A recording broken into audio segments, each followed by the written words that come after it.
Hola, hermanas amadas. Acabamos de terminar el libro Una mujer conforme al corazón de Dios y estamos por iniciar un libro de estudio de la vida de Esther. Sin embargo, quisiera hacer un pequeño recuento de los hechos que dan el contexto histórico para este libro. Vamos a irnos hasta Génesis y vamos a pasar por varias etapas para llegar al momento en el que el pueblo de Israel se encuentra cautivo en Babilonia. Vamos a hacer una oración. Amoroso Padre Celestial, te damos muchas gracias por tu amor y tu cuidado, tu misericordia. Te rogamos que perdones nuestros pecados y nos ayudes, Señor, a meditar en tu palabra, a poner el sentido en ella, tratando de hacer y poner por obra lo que aprendemos. Te lo pedimos, Señor, en el dulce nombre de Jesús, y en el nombre de Él te damos gracias por todo. Amén. Muy bien, hermanas. Pues lo primero que vemos es Génesis 1:1. En el principio creó Dios los cielos y la tierra. ¿Y qué vemos ahí? Que Dios creó al hombre para tener compañerismo con él. En Génesis 3:8 dice que Jehová se paseaba por el huerto. Y esto nos da la idea de que no fue la primera vez, sino que normalmente lo hacía. Cuando Adán y Eva pecaron, ellos se hicieron a sí mismos delantales de hoja de higuera, algo terrible. Si han cortado higos, saben a lo que me refiero. Es una comezón tremenda. Pero eso fue lo que pensaron. Desgraciadamente, como humanos, tratamos de cubrir nuestras faltas de maneras nada productivas, nada convenientes, que además realmente no sirven para nada. El Señor, dice la Biblia, que tuvo que tomar la vida de un animal para cubrirlos con pieles. Las soluciones de los hombres son temporales, son impensadas y traen dolor. Las soluciones de Dios siempre son mejores. Y aquí es muy bonito el tipo. Se usa la palabra tipo de Jesucristo como para hablar de un ejemplo o de un modelo de lo que sería Jesucristo en el futuro. Un inocente muriendo por los culpables, el justo por los injustos. Ese animal no había cometido ningún pecado y tuvo que morir para cubrir el pecado de Adán y Eva, cubrir su desnudez. Y ahí ya vemos un ejemplo maravilloso y ya Dios está hablándonos, diciéndonos que Él enviaría a un Salvador. En Génesis 3:15 dice, y pondré enemistad entre ti y la mujer, y entre tu simiente y la simiente suya. Esta te herirá en la cabeza, y tú le herirás en el calcañar. Génesis 3:15 es la primera promesa de un Salvador. Está hablando que la simiente de la mujer, o sea que el Salvador vendría de una mujer, como se ve en Mateo y en Lucas. El Señor Jesús nació de la Virgen María. Qué hermoso, ¿verdad? La simiente de la mujer es la que te va a dar en la cabeza. A ti, serpiente, a ti, diablo, a ti, Satanás. Ella te va a dar en la cabeza. Ciertamente tú le herirás en el calcañar, en el talón. Si yo recibo un golpe en el pie, pues a lo mejor voy cojeando, pero no me va a matar. Sin embargo, un golpe en la cabeza es definitivo. Y así será algún día. El Señor va a terminar con Satanás. Fíjense cómo él pensaba que al mover todo para que el Señor muriera, él iba a ser vencedor, pero nada más alejado de la verdad. Entonces vemos aquí que Dios creó al hombre primero para tener compañerismo con Él, para estar en comunión con Él. Por eso cuando Dios crea al hombre, hace un pacto con toda la humanidad. Pero ¿qué sucede? Adán y Eva pecaron y sus generaciones posteriores se fueron corrompiendo cada vez más, al grado tal que en Génesis capítulo 6 dice la Biblia que le dolió en el corazón a Dios haber creado al hombre y dijo, lo raeré de la tierra. Pero el versículo 8 empieza con esa palabra, pero Noé halló gracia delante de Dios. Noé tenía un corazón perfecto, un corazón que amaba a Dios, un corazón que tenía el temor de Dios y por amor a él lo salvó. Dice la Biblia que Noé está en el libro de Hebreos, en el Salón de la Fama de Hebreos 11, como uno de los hombres que creyó a la palabra de Dios. Dice que aun cuando no habían pasado cosas que le dijo Dios que pasarían, él creyó y lo hizo tal como Dios le instruyó. Él tardó 120 años construyendo el arca y 120 años que sus vecinos se reían seguramente de él, se burlaban y seguramente él les decía, arrepiéntanse, porque Dios va a destruir el mundo y los que nos vamos a salvar somos los que estaremos en el arca.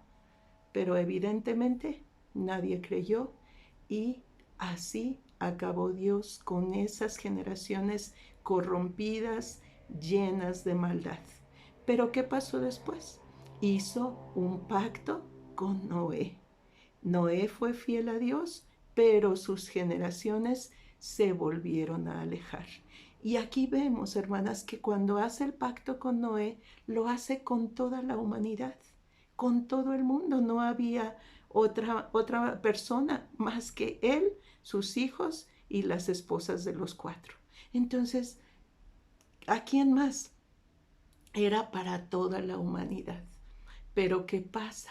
Que unos años después, generaciones después, los hombres se juntaron, todos tenían una misma lengua y en lugar de buscar a Dios, porque en aquel entonces toda la historia, todo el conocimiento se pasaba de boca en boca y seguramente habían oído del Dios del diluvio, del Dios que destruyó al hombre por su pecado y no tuvieron temor de Dios. ¿Qué hicieron? Dice que vieron un gran valle y dijeron, vamos a construir la torre. Ellos no la llamaron Torre de Babel. Ellos dijeron, vamos a construir una torre que llegue hasta el cielo. ¿Ustedes creen que Dios temía que llegaran al cielo? De ninguna manera. Lo que estaban haciendo estos hombres era mostrar que ellos no tenían confianza en Dios. Por eso estaban edificando esa torre que fuera como su guarda para que nadie les hiciera nada. Qué terrible, porque habían olvidado en su corazón al Dios verdadero. Entonces Dios dijo, ya no voy a destruir como lo prometió con Noé, ya no voy a destruir al mundo con agua, vamos a confundir sus lenguas. Y entonces el que estaba hablando aquí con el vecino ya no le entendió y se fue, oiga, no entiendo este, a usted sí le entiendo. Y se separaron y fue así como se iniciaron las naciones. Pasa el tiempo y dice la Biblia que Abraham creyó a Dios.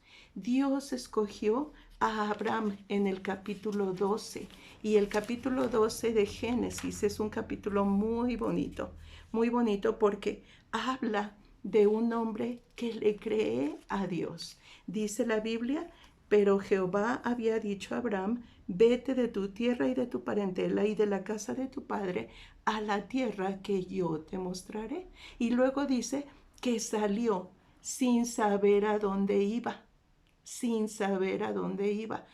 ¡Qué gran fe! De hecho, Abraham en Romanos y luego en Hebreos, en el Salón de la Fama de la Fe, Hebreos 11, es considerado como el padre de la fe, porque le creyó a Dios y le fue contado por justicia. Y Dios le dijo a Abraham, en ti serán benditas todas las familias de la tierra. Entonces aquí está escogiendo a una nación nuevecita que Dios iba a formar de Abraham. Abraham no tenía ningún hijo para ese entonces. De hecho, se llamaba Abraham y Dios le dijo, tu nombre ya no va a ser Abraham, va a ser Abraham, que significa padre de multitudes o padre de naciones. Entonces, imagínense, él le creyó a Dios. Ahora, Abraham, ustedes lo recordarán porque lo vimos en No seas una mujer controladora cuando hablamos de Sara, luego de Rebeca, que fue la esposa del hijo de Abraham, Isaac, y luego vimos a Raquel y a Agar. En esas historias se acordarán ustedes, ellos fueron en este caso, Abraham, el primer llamado por Dios para ser una nación. Las promesas fueron dadas al padre Abraham, Isaac y Jacob. Los judíos así se refieren al padre Abraham, Isaac y Jacob. Siempre dicen de nuestros padres, Abraham, Isaac y Jacob. Ahora, todos los que son hijos de Abraham son hebreos. Todos los que son hijos de Isaac son hebreos. Los que son hijos de Jacob son el pueblo de Israel. Hay un pasaje en Génesis donde él lucha con el ángel de Dios y vence. Y entonces Dios le dice, no será más tu nombre Jacob, suplantador o engañador, sino Israel, príncipe de Dios, porque luchó con Dios y venció. Y aquí él se convierte en el padre del pueblo de Israel. Todos los hijos de Jacob son israelitas. Sin embargo, con el tiempo él tuvo 12 hijos, que son las tribus de Israel, y los que eran hijos de Leví eran levitas, los que eran hijos de Rubén eran rubenitas, los que eran de la tribu de Judá eran judíos. Pero por alguna razón que seguramente Dios tuvo en su corazón hacer, el pueblo después fue conocido como judíos, en general, como judíos. No importaba si eran de Leví, de Simeón, de Gado, de Aser. Ellos todos eran judíos, ¿ok? Y hay una buena razón, porque precisamente el Señor Jesús vino de la tribu de Judá. Él es judío. Entonces todo su pueblo se entiende como el pueblo de los judíos. Y qué bonito, ¿verdad? Qué bonito es Dios, como todo lo acomoda. Ahora, ¿qué pasó? Abraham fue fiel, Isaac y Jacob siguieron con las órdenes de Dios, con sus errores y todo, pero siguieron adelante, y los 12 hijos de Jacob formaron las 12 tribus. Iban bien, pero desafortunadamente, como andaban en diferentes lugares, tomaron los dioses de toda la gente, de todos los que andaban por ahí, las tomaron y empezaron a volverse idólatras. Y mis hermanas amadas, eso fue lo más terrible. Ustedes pueden leer el libro de Josué, incluso cuando Moisés sube al monte. ¿Qué pasa? Regresa y los encuentra adorando a Baal.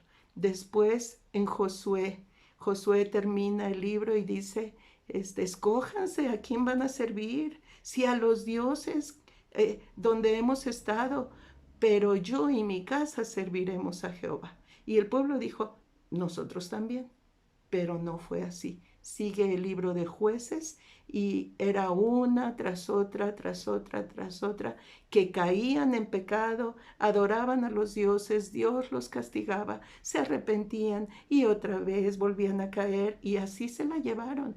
El libro de Jueces termina diciendo que cada uno hacía lo que bien le parecía. Y es muy triste, mis hermanas, pero el pueblo de Israel no dejaba de ser idólatra. Tomaban las imágenes de los pueblos vecinos, se las construían ellos mismos, hasta donaban sus arcillos, sus collares, todo para fundirlo y hacerse sus dioses. ¡Qué terrible! Entonces Dios dijo, ya no más, y permitió que viniera el pueblo de los babilonios y se los llevara cautivos. Ahora, el pueblo de los babilonios era comandado por el rey Nabucodonosor. Él se llevó al grupo completito de israelitas. Dejó algunos ahí que se quedaron, que eran o más débiles o estaban heridos, pero se llevó a un buen grupo para su servicio.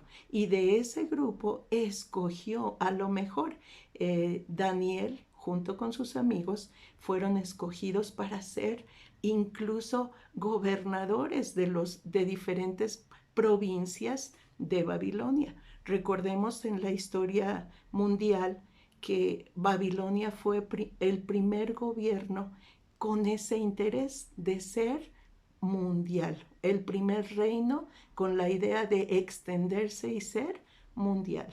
Era un reino muy poderoso.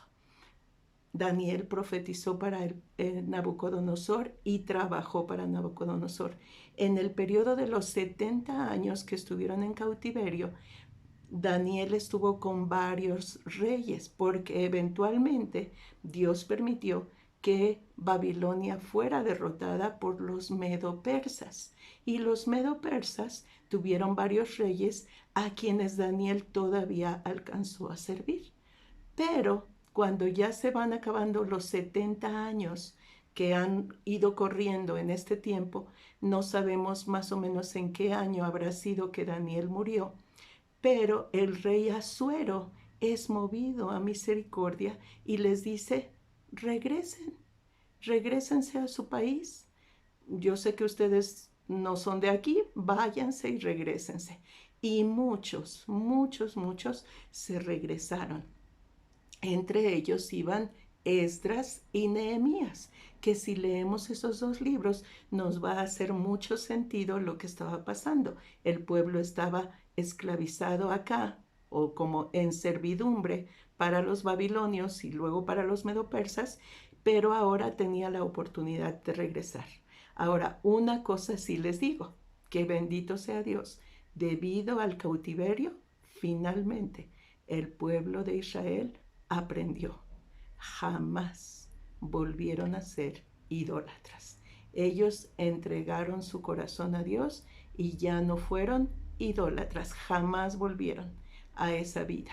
Son un pueblo monoteísta, esto es, tienen a un solo Dios. Y ahora nosotros, ¿qué podemos aprender de esto? Desde Génesis hasta acá, vemos que Dios quiere que nosotros tengamos comunión con Él, que Él nos creó con el propósito de que estuviéramos en unión a Él.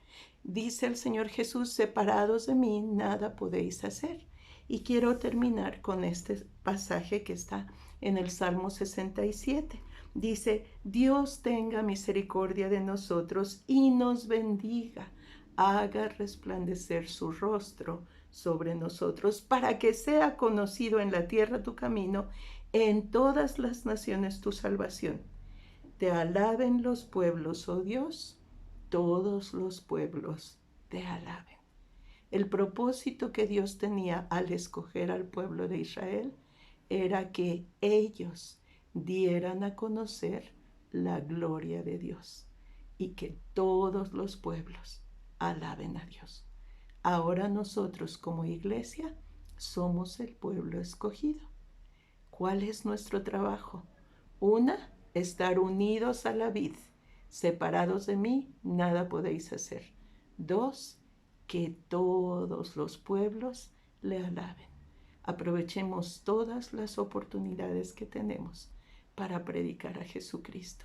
Desde Génesis, cuando ese inocente animal murió para cubrir el pecado de Adán y Eva, podemos encontrar una y otra ejemplos que nos ayudan a hablar de Jesucristo como el único y suficiente Salvador.